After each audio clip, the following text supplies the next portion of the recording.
ہم نے اللہ کو مان لیا جل جلالہ اور اما نوالو پتہ نہیں کیا کیا لگاتا تھا وہ. اور صبح و شام مولویوں کے خلاف. ان تمام لوگوں کا منجن جب تک بکتا نہیں ہے جب تک یہ صبح و شام مولویوں کو مغلظات بکے نہیں. ابے وہ بھی یہی کہتا تھا ان مولویوں نے دکانیں کھولی ہوئی ہیں, یہ مولوی یوں کرتے ہیں, یہ مولوی یوں کرتے ہیں, اور کچھ تقوی کی چیزیں بھی لے آتے ہیں. یہ وہ کہتا تھا انڈا حرام ہے. اب اس سے لوگ یار انڈا, اس نے کہا یہ تو غلیظ پانی سے بنتا ہے. بس کچھ تھوڑا سا نا تاکہ پتہ چلے کہ ہم لبرل نہیں ہیں, آزاد خیال نہیں ہیں. ہم تو ان چیزوں کو بھی حرام کہہ رہے ہیں جو تم حلال سمجھتے ہو. نہیں, بہت پرہیزگار ہیں. ہمارے ایک دوست تھے, انہوں نے انڈا کھانا ہی چھوڑ دیا اس چکر میں. تو اب کیا ہوا ہے کہ میں اس کے دلائل نہیں دوں گا ان کو ہم نے کیوں, لیکن بنائی ہوئی تھی پیس لوننگ آرگنائزیشن. اس آرگنائزیشن کے نام سے نا لوگوں کو اور نفرتوں کے علاوہ کچھ بھی نہیں. لیبل یہ تھا محبت محبت, باتیں بڑی محبت کی, خدمت کرو. لیکن گھروں میں لڑائیاں شروع ہو گئی, گھروں میں بحثیں شروع ہو گئی. ایک بھائی کہہ رہا ہے بھائی میں کیوں بخاری کو مانوں, میں کیوں مسلم کو مانوں. دوسرا کہہ رہا ہے میں تو مانتا ہوں. ایک نفرتیں. کتنے لوگوں نے ہماری مسجد کے امام کے پیچھے نماز پڑھنا چھوڑ دی. مسجد کتنی بہترین جگہ ہے گیدرنگ کی مسلمانوں کی, گوروں کے پاس یہ چیزیں نہیں ہیں. مسجد کے مولوی کو برا بلا کہنا شروع کر دیا. پھر ایک اور صاحب آئے, ایک وہ اہل حدیث تھے. سارے اہل حدیث ایسے نہیں ہوتے, میں بار بار بتا رہا ہوں. اہل حدیث میں مولانا ابتسام الہی اور احتشام الہی ظہیر صاحب جیسے معتدل لوگ بھی. ان کے ڈرائیور نے مجھے بتایا کہ میں تو ساری زندگی ترک رفع الیدین سے نماز پڑھی ہے, اور کہ اس نے کہا یہ جو مولانا ہشام الہی ظہیر انہوں نے تو مجھے آج تک ایک دفعہ بھی نہیں کہا کہ رفع الیدین کرو. یہ کرتے ہیں, میں نہیں کرتا, تو نہ میں ان کو چھیڑتا ہوں نہ وہ. کہہ رہے ہیں اس بندے کے یہ مسائل ہی نہیں ہیں, یہ ختم نبوت کی بات کر رہا ہوتا ہے اور جو اجتماعی ٹاسک ہیں ان پہ چل رہے ہوتے ہیں. تو سارے ایسے نہیں ہوتے, لیکن فتنہ پرست بھی ہوتے ہیں. تو ایک اہل حدیث آ گیا ہمارے محلے میں, اس نے جو چھیڑنا شروع کیا ہے, بخاری لے کے بیٹھا ہوا ہوتا تھا. پھر اتنا علماء کے خلاف اس نے زہر اگلا ہے, بہت سے نوجوان مسجد سے ٹوٹ گئے. میری بھی اس سے بحثیں ہوئی. تو کیا یہ ہو کیا رہا ہے؟ اچھا وہ کیا فقہا سے ہٹانا. منکرین حدیث کیا کہہ رہے ہیں, یہ کتابیں بعد میں لکھی گئی ہیں. اور منکرین فقہ کیا کہہ رہے ہیں, امام حنیفہ کی کوئی کتاب دکھاؤ. بھائی امام حنیفہ کی نہیں ہے, ان کے شاگردوں کی. تو ابے اتنے بعد میں کتابیں لکھی گئی ہیں تو وہ کتابیں ہمارے لیے حجت نہیں ہے. صحابہ کے دور میں کون سی کتاب تھی فقہ کی جس کو صحابہ عمل کرتے تھے؟ صحابہ کے دور میں کون سا فقہ حنفی تھا؟ حالانکہ اصل یہ تھا کہ قرآن و سنت کی ایک تشریح وہ ہے جو ائمہ مجتہدین ریٹن فارم میں لکھ کے چلے گئے ہیں, اس کو فالو کر لو بھائی. اس میں کیا ہے آسانی؟ جب تک ریٹن میں نہیں تھی تو لوگ اپنی مرضی سے علماء سے مسئلہ پوچھتے تھے. جب ہر چیز ریٹن میں آ گئی تو فقہ بھی کس میں آ گیا؟ ریٹن میں آ گیا. حدیث بھی ریٹن میں آ گئی, حدیثیں بھی تھیں, فقہ بھی تھا, ریٹن فارم میں بعد میں مرتب ہوا ہے. اب جیسے حدیث میں امام بخاری کی کتاب کو بخاری کا نام دے دیا, محمدی کتاب کا نام تھوڑی دیا. تو ایسے ابو حنیفہ نے جو قرآن و سنت سے نیوٹرل ہو کے مسائل نکالے, ان کو نام ہم نے کیا دے دیا؟ فقہ حنفی کا نام دے دیا کہ مرتب وہ ہیں, وہ ان کے شاگرد مرتب ہیں. امام مالک کے فقہ کو مالکیہ کا نام دے دیا. تو اس میں کون سی قیامت آ گئی؟ اس سے امت ٹوٹنے سے کیا ہو گئی؟ بچ گئی کہ بھائی انہی میں سے کسی کو فالو کرو. جیسے حدیث میں کیا ہوا کہ بچ گئی. اب ہر آدمی سندوں کی بحث نہیں کر سکتا, بھائی یہ کتابیں ہیں, یہ ہیں. تو جو کام منکرین حدیث کیا تھا وہی جو متشدد قسم کے اہل حدیث تھے نا, انہوں نے وہ کرنا شروع کر دیا. مجھے وہ بچپن کا وہ اہل حدیث سے ابھی تک مناظرہ یاد ہے. مجھے منکرین حدیث سے واسطہ پڑا. پھر کیا ہوا, جو اہل حدیث حضرات, ایک تھا بڑا شرارتی تھا وہ. میں پھر بار بار کہوں سارے اہل حدیث شرارتی نہیں ہوتے اور سارے بھی نیک نہیں ہوتے, یہ بھی بتا دو. کچھ ایسے ہوتے ہیں جو بدعت کو صرف اہل حدیث کی مخالفت میں اس بدعت کو یعنی سنت قرار دینے کی کوشش کرتے ہیں, حالانکہ ان کو پتا ہوتا ہے کہ ہمارے پاس اس کی کوئی دلیل نہیں ہے. تو دودھ کے سارے دھلے ہوئے نہیں ہوتے. تو وہ متشدد تھا, اس لیے میں اس کی بات کر رہا ہوں. تو اس نے کیا کیا, مجھے کہنے لگا یار یہ جو ہے نا اتنے سارے فرقے حنفی, شافعی, مالکی, حنبلی, قرآن و سنت پہ کیوں نہیں آ جاتے؟ تو میں نے کہا یہ کہ توراۃ اور انجیل پہ آئے ہوئے تھے یہ لوگ. اچھا اس وقت واقعی مجھے کچھ نہیں ان چیزوں کا زیادہ پتا تھا, میری تو 16-17 سال عمر تھی. تو اس اہل حدیث نے مجھے بٹھایا, اس نے کہا کہ دیکھو ہر وقت ان کا یہی کام تھا مسجد میں, ٹوکنا اس کو, تو زور سے فاتحہ پڑھ, ٹانگے یہ کرو اور رفع الیدین کرو, ہر وقت یہی کام تھا. ہم اس وقت کچھ اور ایکٹیویٹیز میں لگے ہوئے تھے. ہم نے لڑکوں کی ایک جماعت بنائی ہوئی تھی کہ یار ہم لڑکوں کو گھیر گھیر کے مسجد میں لاتے تھے, شرعی پردہ ان کو ترغیب دینا, گھروں میں شرعی پردہ کرواؤ, نماز پڑھو, وہ ادھر لے آئے نا ہمیں. تو میں نے کہا ٹھیک ہے جی, اگر کچھ صحیح بات کرنے تو مان لوں گا میں. تو میں نے ان سے پوچھا کہ میں کوئی پروفیشنل مناظر نہیں ہوں, نہ تھا میں, سمجھ رہے ہیں کہ نہیں سمجھ رہے. میں نے ان سے کہا کہ آپ یہ جو کر رہے ہیں کہ یہ سب غلط ہیں, تو صدیوں سے تو یہی چلتا آ رہا ہے, کوئی حنفی ہے کوئی شافی ہے, پوری پوری ریاستیں اسی پہ چلی ہیں, تو آپ کیا یعنی کہہ رہے یہ نہیں ہونا چاہیے. میں نے کہا پھر کیا ہونا چاہیے؟ تو انہوں نے کہا دیکھیں ہر شخص قرآن و سنت میں تحقیق کرے, تو اس سے یہ سب ختم ہو جائے گا اختلاف, سب کی نمازیں ایک جیسی ہو جائیں گی. میں نے کہا اچھا مجھے بتاؤ ابو حنیفہ نے, امام شافعی نے یہی کیا یا کچھ اور کیا؟ قرآن و سنت میں تحقیق کی نا. انہوں نے کہا. میں نے کہا ان کا علم ہم سے زیادہ, ان کا تقویٰ ہم سے زیادہ, وہ صحابہ کے زمانے کے قریب تھے, ان میں غلطی کا امکان ہم سے کم, پھر بھی 4 بن گئے. اور جب 4 ارب امت, 1 ارب 22 کروڑ امت کے لوگ قرآن و سنت پہ تحقیق کریں گے تو 1 ارب 22 کروڑ فقہ بنیں گے. سمجھ میں آ رہی ہے بات کہ نہیں آ رہی؟ یہ جو انجینئر علی مرزا صاحب ہیں, ان کا بھی تو منہج وہی ہے جو اہل حدیث کا ہے کہ میں کسی کی تقلید نہیں کرتا اور صرف میں قرآن و سنت کو مانتا ہوں. اب اہل حدیث حضرات جواب میں کیا کہتے ہیں؟ بھائی یہ قرآن و سنت کی وہ فہم جو اسلاف سے منقول نہیں ہے, وہ فہم معتبر نہیں ہے, یہی کہتے ہیں نا. تو یہی تو ہم بھی کہہ رہے ہیں. اسلاف میں تو سب سے پہلے ہی ائمہ اربعہ آتے ہیں, تو بھائی انہی کی فہم معتبر ہے. ورنہ اگر آپ بے لگام قرآن و سنت کے نام پہ چھوڑ دیں تو پیدا ہوتے رہیں گے. کل کوئی آئے گا جو انجینئر علی مرزا کو بھی غلط کہے گا, پرسوں کوئی آئے گا جو سب کو غلط کہے گا. تو یہ قیامت تک لا متناہی نہ ختم ہونے والا سلسلہ شروع ہو جائے گا. اس سے امت ٹکڑے ٹکڑے ہو کے رہ جائے گی. تو میں نے ان سے کہا, میں نے کہا 4 اماموں نے تحقیق کی تو 4 مکاتب فکر بن گئے. اب آپ 1 ارب 22 کروڑ امت کو لگا رہے ہو, وہ اثر نو دوبارہ قرآن و سنت کی کیا کرے؟ تحقیق کرے. تو اس سے امت سمٹے گی نہیں, تبھی ابھی نہیں سمٹی ہے. آپ دیکھ رہے ہیں اور کیا ہو رہی ہے, پیچھے جتنا جائیں گے نا سمٹتی بھی نظر آئے گی, ماضی میں جتنا جائیں گے, اور جتنا فیوچر میں جائیں گے پھیلتی بھی نظر آئے گی, فرقوں میں بٹتی بھی نظر آئے گی. تو کہاں سے کہاں بات چلی گئی. تو انگریز نے کیا کیا, ہر سطح پہ مسلمانوں کو توڑا اس نے, ہر سطح پہ اس نے دراڑیں پیدا کرنے کی کوشش کی. تو اب ہوا یہ کہ اتنے سارے فرقے جب بن گئے نا ہندوستان میں, تو جو اصل مذہب کو فالو کر رہے تھے نا, جو گورے کے آنے سے پہلے تھا, اس کو بھی تو کوئی نام دینا تھا نا لوگوں نے. اس کو علماء دیوبند کا نام دیا گیا, حالانکہ اس میں دیوبند کے بہت سارے دیوبند کے لوگ نہیں تھے. دیوبند تو ایک علاقہ تھا نا, بلکہ پورے بر صغیر میں جہاں جہاں بھی وہ لوگ جو بدعتی نہیں تھے یا وہ مذاہب اربعہ کے منکر نہیں تھے, جو وہ ان کو لوگوں نے نام کیا دے دیا. اب ان کو یا تو مسلم نام دیا جاتا, اگر ہم ان کو مسلم نام دیتے تو اس کا مطلب یہ ہوتا باقیوں کو آپ کیا قرار دے رہے ہو؟ غیر مسلم. تو فرق کرنے کے لیے بھائی یہ بریلوی ہیں, یہ کیا ہیں؟ یہ دیوبندی ہیں. تو یہ پبلک نے نام دیا ہے, تو ورنہ علماء دیوبند کی بنیاد 1867 میں یا 57 میں نہیں رکھی گئی ہے, مدرسے کی بنیاد رکھی گئی ہے. صحیح ہے نا, جو انار کے درخت کے نیچے مدرسے کی بنیاد اس وقت رکھی گئی ہے. جو علماء دیوبند کی جو منہج ہے وہ قرآن و سنت ہے, اجماعی امت ہے, اور فروعی اختلافی مسائل میں اہل سنت والجماعت کے 4 اماموں میں سے کسی ایک امام کو فالو کرنا اور دوسرے کو برا بھلا نہ کہنا, یہ ہے علماء دیوبند کا عقیدہ. تو یہ تو صدیوں سے چلا آ رہا ہے, میں سمجھا پا رہا ہوں, اور میں بھی اسی معنی میں دیوبندی ہوں. اس کے علاوہ میری نظر میں دیوبندیت کو کوئی اور مفہوم اگر ہے تو وہ غلط ہے, پھر میں نہیں ہوں. صحیح ہے نا, سمجھ میں آ رہی ہے بات کہ نہیں آ رہی؟ تبھی میں جب دلائل دیتا ہوں نا تو میں اسی اصول کو سامنے رکھ کر دیتا ہوں, قرآن, حدیث, اجماع صحابہ.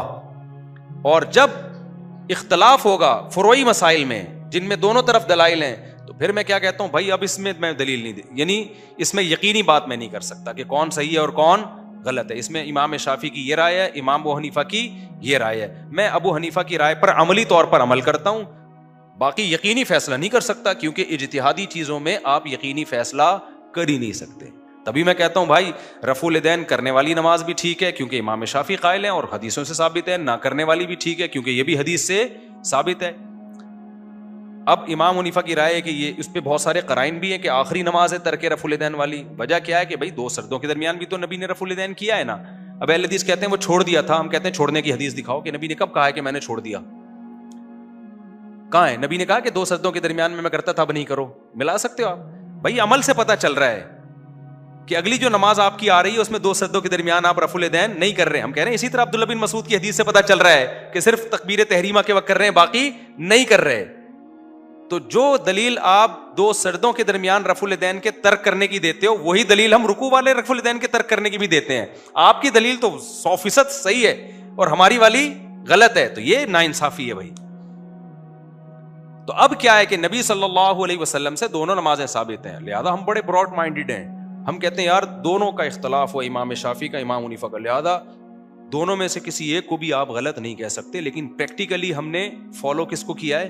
امام ابو حنیفہ کو, اس لیے کہ بر صغیر میں انہی کا فقہ آیا.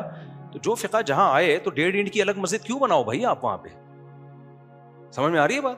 وہاں لوگ اسی کو فالو کرتے ہیں, مدارس اسی کے ہیں, علماء صلحاء اسی کے ہیں. اس کی مثال ایسے ہے, جو ابھی آسٹریلیا میں گیا, وہاں فقہ حنبلی کے بڑے عالم ہیں, وہ مدرسہ میں فقہ حنفی پڑھا رہے ہیں. میں نے کہا آپ تو فقہ حنبلی کو فالو کرتے ہو, کہتے ہیں یہاں سب لوگ حنفی ہیں, تو میں کیوں 1.5 اینٹ کی مسجد قائم کروں یہاں پہ بھائی؟ جب وہ بھی ٹھیک ہے تو پھر یہی پڑھاؤ ان لوگوں کو. عملی طور پر کہتے ہیں میں اپنی ذات کی حد تک فقہ حنبلی کو فالو کرتا ہوں. تو یہ بڑا خاندانی طریقہ تھا جس سے امت ٹوٹنے سے بچی ہوئی تھی. اس کے علاوہ جتنے پیکج چل رہے ہیں نا مارکیٹ میں, تو وہ میرے بھائی لیبل ہیں خاندانی قسم کے, اندر مسئلے سارے کیا اس میں خراب ہیں, بڑے مسائل کھڑے ہو جائیں گے. تو علماء دیوبند کا نہ کوئی نیا فرقہ ہے, نہ کوئی نئی جماعت ہے, نہ یہ علماء دیوبند کا جو ہے یہ 1800 یا 19ویں صدی میں وجود میں آئے ہیں. یہ وہی ہے جو صدیوں سے چلا آ رہا ہے, ان کے سارے دلائل وہیں سے جا کے ملتے ہیں. ہاں ان سے جنہوں نے انحراف کیا ہے وہ بعد میں انحراف ہوا ہے, تبھی وہ چند شخصیتوں پہ جا کے ملتے ہیں.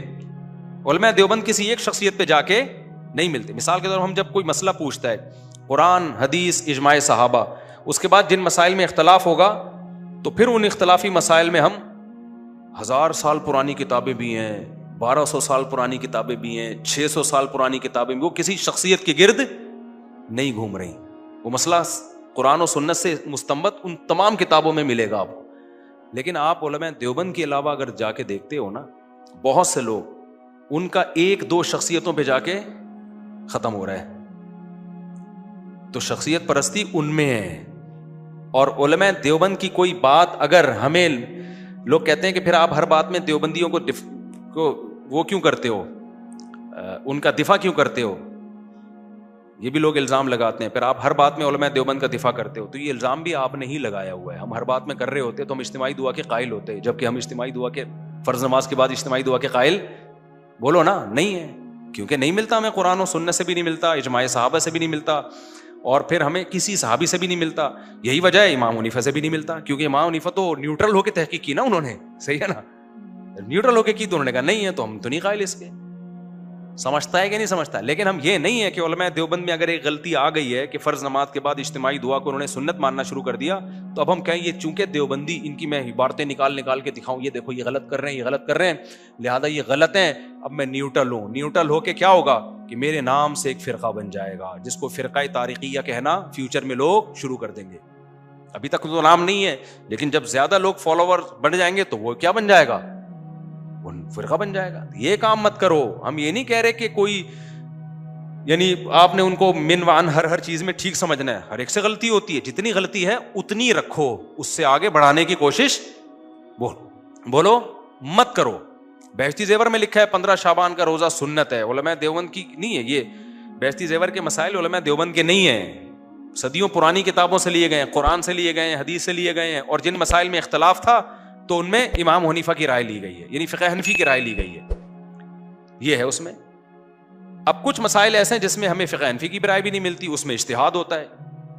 تو اس اجتہاد میں کیا ہوتا ہے, بعد کی کتابوں کے حوالے ہوتے ہیں, تو وہ حوالے میں اگر ثابت ہو جاتا ہے بھائی یہ غلط ہے, تو ہم اس کو کیا کرتے ہیں, نہیں مانتے. بہشتی زیور میں لکھا ہے 15 شعبان کا روزہ سنت ہے. اب کوئی نہ قرآن سے ہے, یا نہ صحیح حدیث سے ہے, نہ امام حنیفہ سے ہے, تو ہم کہتے ہیں حضرت مولانا تھانوی رحمۃ اللہ علیہ بہت بڑے علامہ تھے, لیکن بھائی ان سے حدیث کی تحقیق میں کیا ہو گئی ہے, غلطی ہو گئی ہے. اور یہ اتنی ہمارے ہاں یہ عرف میں اتنی عام بات ہے کہ اگر یہ حضرت حکیم الامہ زندہ ہوتے نا, میں ان سے جا کے کہتا تو اس پہ بھی ان کو بھی غصہ نہیں آنا تھا.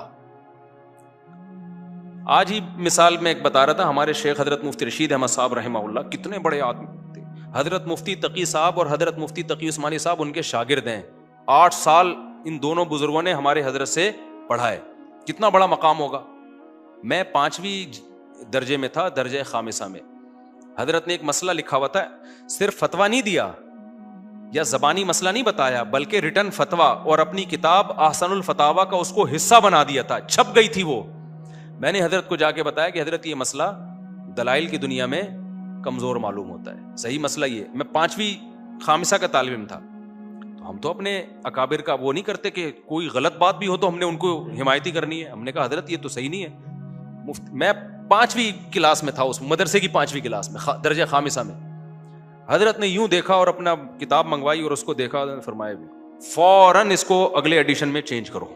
ٹھیک ہے نا, نہیں یہی بات سمجھ میں. حضرت نے یہ نہیں کہا تم تو دیوبندیت سے نکل گئے ہو, جب میں نے ایک بات کہی ہے تو اس کا مطلب بولا میں دیوبند نے یہ بات کہی ہے, بولا میں دیوبند نے یہ بات کہی ہے تو پھر تمہارے لیے اس سے انحراف جائز نہیں ہے. یہ اعتدال علماء دیوبند میں ہم نے دیکھا ہے. باقیوں میں کسی کو غلطی سے رجوع کروا کے تو دکھا دو, تمہارے پسینہ نکل جائے گا. ان کو پیچھے ہٹانا ممکن نہیں ہے, پسینہ نکل جائے گا تمہارا. دعوے یہ ہوں گے ہم نیوٹرل ہیں, ہم بھائی بالکل قرآن سننا. آپ 3 طلاق کے مسئلے میں آپ کروا کے تو دکھاؤ نا. آپ ہم جو اتنے کانفیڈنٹلی چیخ رہے ہیں ابے بھائی قرآن میں حدیث میں صحابہ سے 3 ہی ہے, اتنے بڑے بڑے آدمی باتیں کر رہا ہے تو کچھ تو جان ہوگی نا اس میں. آؤ ہم سے بیٹھ کے کوئی مشہور آدمی بات کرنا چاہے اس موضوع میں تیار ہوں. نہیں رجوع کریں گے. اور میں نے 3 طلاق کے مسئلے پر جب تحقیق کی تھی اس نیت سے کی تھی کہ اگر کوئی گنجائش ملتی ہے تو لوگوں کو دینی چاہیے. دیوبندیت کی دفاع کے لیے نہیں کی تھی میں نے, نہ حنفیت کے لیے. جب میں نے تحقیق کی میں نے کہا کوئی ملتی نہیں ہے تو کہاں سے دے دیں یار گنجائش ہم اس میں. ٹھیک ہے نا, کک بھی نہیں ہے. باقیوں کو ہم نے دیکھا بھائی بہت جامد ہیں. اور یہ عدالتی خلا پہ جو آج کل وہ میرے خلاف جو انجینئر علی مرزا صاحب نے کلپ بنایا, میں نام نہیں لینا چاہ رہا تھا لیکن انہوں نے کیونکہ میرا نام لے کے دوبارہ سے رد کرنا شروع کر دیا ہے, اپنے فینس کو ذمے میں لگایا ہوا ہے, پھر میرا نام بھی لے رہا. تو میں احترام کے ساتھ نام لے رہا ہوں, مناظرے کی نیت سے نام نہیں لے رہا.